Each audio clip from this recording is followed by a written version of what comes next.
Hi viewers, welcome to our show Highfly. Highfly continues in his belief to celebrate people. Today we have a privilege to have with us the founder of Bakul Foundation, Mr. Sujit Mohapatra.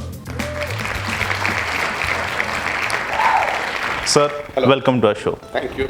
So this is the first segment of our show where you have to introduce yourself to our viewers. Yeah. Well, I'm Sujit Mohapatra. I'm the founder of Bakul Foundation, where I'm a full-time volunteer. I was really inspired by the stories of people who could mobilize others and bring about some change. I did not want to be someone who also lived on this earth.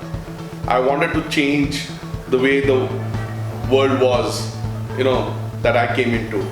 So that's how Bakul started, but it took a long time. After many years, we were wondering about how do we mobilize people. So we asked people to donate books to set up a library. That was the first initiative. But then a platform was created where people came together, where people were contributing. So the library was entirely set up with individual contributions. And that was the idea. Can we demonstrate the power in ordinary individuals to bring about change? And because a lot of people are cynical, they think that no change is possible or that change is not possible by anything they do. So we want to change that mindset. One thing led to another. Now there are many libraries. There are more than 25 libraries now.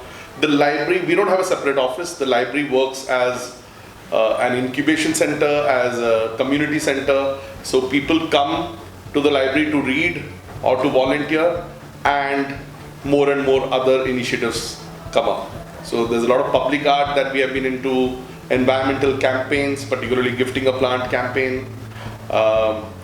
Now we are into publishing books also. So yeah.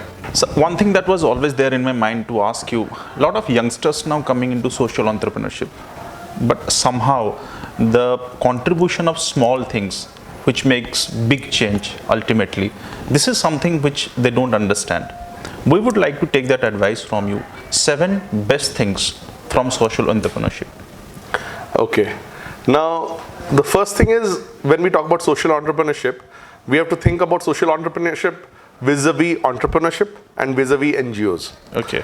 So, a social entrepreneur is like any entrepreneur who starts an enterprise. The difference being, the enterprise has an overtly social aim or goal. Okay. I mean, for example, it is not that companies don't do CSR or whatever, but their primary motive is to make profit. Cool. And they may do some social thing on the side. But a social enterprise is created, the main purpose being the social good. Okay. It may make profit, it may not make profit on its way. Right. At the same time, the difference between social enterprise and NGO, the conventional NGO, why the term social enterprise is getting popular these days, is now how a lot of the conventional NGOs worked is they were heavily dependent on funding. Funding either by international agencies or by local agencies. True. Now what happens is, if the funding stops, then your work stops. Yes. So there were many NGOs that were very big earlier, now they've become very small because funding has reduced. Right. So in this context, a social enterprise becomes more popular because my work does not change because the funding agency has other priorities now. Okay. Or my work does not stop because the funding has stopped. So what happens, so like an enterprise, but of course enterprises can always grow and fall. Like any enterprise, it happens. Yes. So the same way with social enterprises, but it is not dependent on another agency per se. For funding. So you manage your own funding in that way. So yeah, you have a way of generating funds. The first thing, sources. ultimately what matters is your work sustainable? Yes. Or will your work stop because of other factors? True. I mean, any enterprise has to sustain itself. Exactly. So the same with a social enterprise. So a social enterprise or a social entrepreneur thinks about how the work can be sustainable, whatever be the change in market conditions. Right? Which an NGO, conventional NGO does not. So the first thing I would say is about the sustainability. Second is also about scalability. Because any enterprise or any entrepreneur would want to scale up his business. The Yes. same with the social enterprise.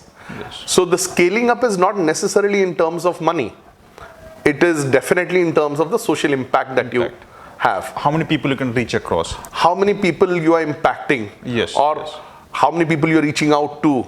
Exactly. For example, if you take the case of Goonj, which is a very celebrated social enterprise in India, now they started small with a few clothes. They collect clothes from people and then give it to the needy. But now they're operating in thousands of tons of material across the country. Yes. So the work has really scaled up, and it is there across the country now. Yes. So scalability is the second factor. When we think of social enterprises, it has to be scalable. Yes. But at the same time, the third thing I would say is, often we make this mistake that profit is the only motivating factor for people. Exactly. That is why, when we think about defining social enterprises, there are as many definitions as people. So there is no one definition. Yes. But a very conventional definition would be that it is like an enterprise, you're making profit, but you are doing social good. Social good.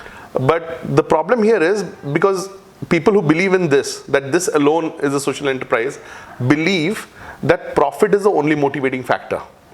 But I think compared, in addition, I'm not saying that profit is not a motivating factor, but in addition to profit, the want to do good is also a great motivating factor in people. And the social impact. Yeah, no, impact on people is one thing. The other is for giving people an opportunity to do good also. Okay. Okay. So it is not only that I will do things because I'm getting profit out of it. Mm-hmm. I may want to do things also because it gives me the feeling that I've done something significant in my life. Okay. I have brought about a change. The feel of satisfaction. The feeling of yes. satisfaction of doing good. Yes. Yes. So I have earned my karma, done my karma. Yeah. That kind of a thing. True. True. So that itself. So what Bakul has tried to show as a social enterprise also is an alternative viewpoint, which says that it is not only profit that is a motivating factor for people, it is also the feeling of doing good. If you can give people a sense of achievement, significance, we are all looking for meaning in our lives. Yes. That also motivates people. That also makes your work sustainable and scalable. True. True. Because ultimately that is what matters. Exactly. Whether the work is sustainable and scalable. Exactly. Point number 4, I would say, one should not be afraid about starting small. Any social enterprise typically would start small. But, you can always dream big, but set small goals and start small.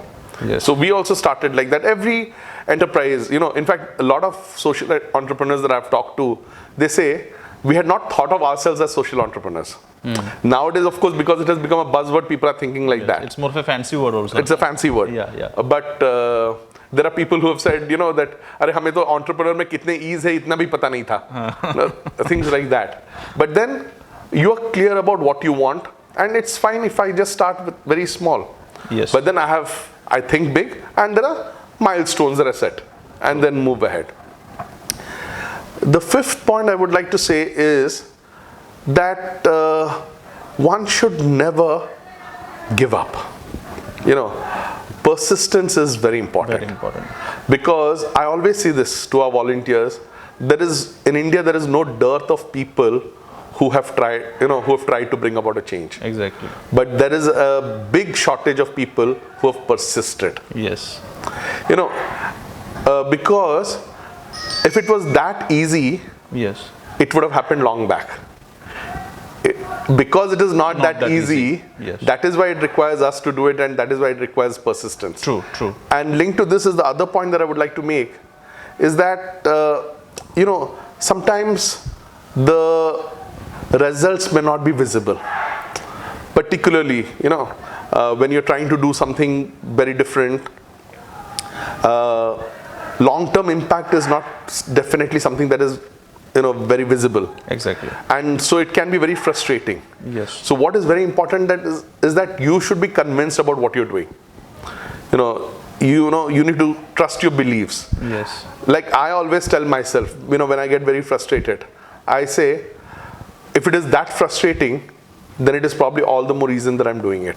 Not doing it is not an option, because I'm convinced about it. Definitely. It may give results now, it may give results later. Later. But if I'm convinced about it, I need to keep doing it.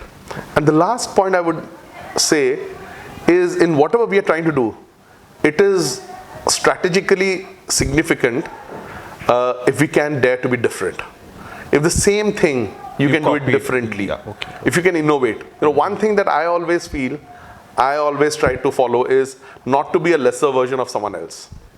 So thank you so much for all this input. Thank you. Now would come to the third segment. So it's known as Shock Badi Cheez Hai.